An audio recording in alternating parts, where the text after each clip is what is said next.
everyone, it's only me again, Jolie.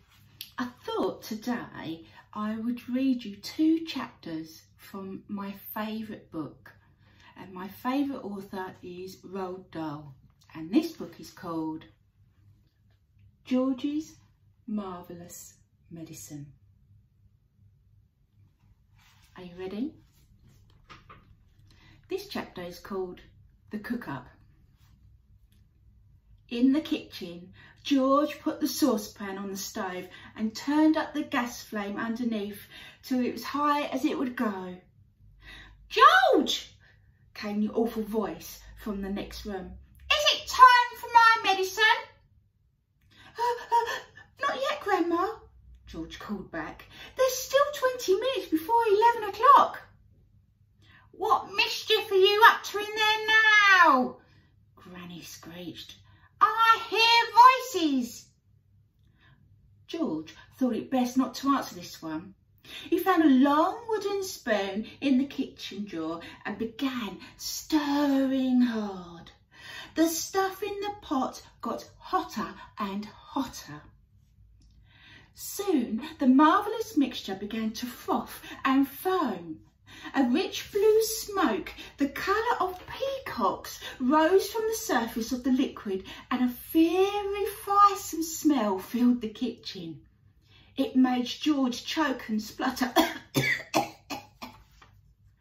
It was a brutal and bewitching smell, spicy and staggering, fierce and frenzied, full of wizardry and magic. Whenever he got a whiff of it up his nose, firecrackers sent off in his skull and electric prickles ran along the back of his legs. It was wonderful to stand there stirring this amazing mixture and to watch it smoking blue and bubbling and frothing and foaming as if it were alive.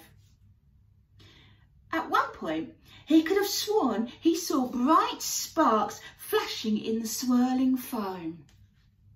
And suddenly, George found himself dancing around the steaming pot, chanting strange words that came into his head out of nowhere.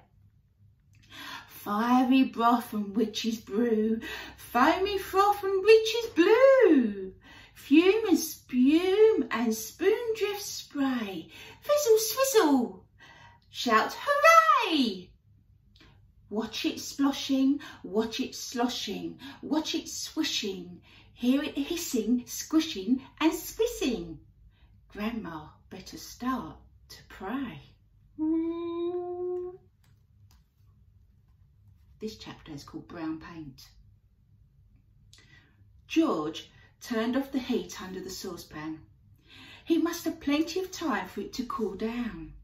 When all the steam and the froth had gone away, he peered into the giant pan to see what colour the great medicine was now. It was a deep and brilliant blue. "It needs more brown in it," George said. It simply must be brown or she'll get suspicious." George ran outside and dashed into his father tool shed where all the paints were kept. There was a row of cans on the shelf, all colours, black, green, red, pink, white and brown. He reached for the can for the brown.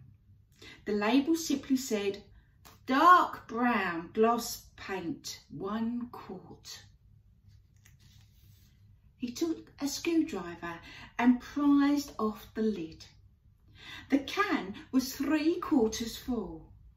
He rushed it back to the kitchen. He poured the whole lot into the saucepan and the saucepan was now full to the brim.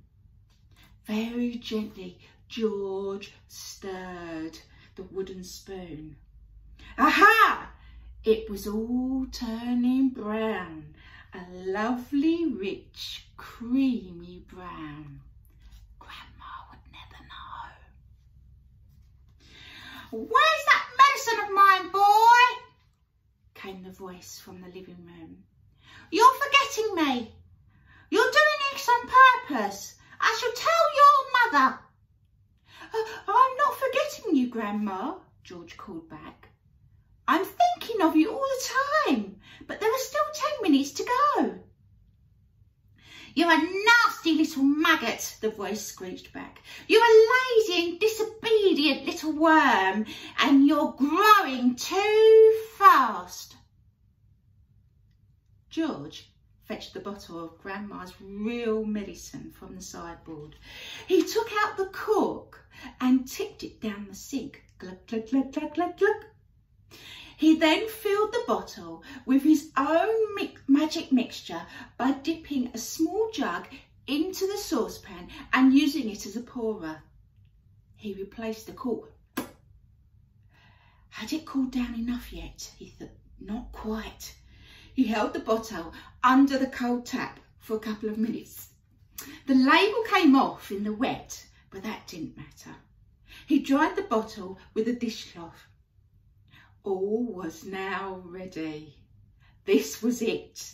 The great moment had arrived.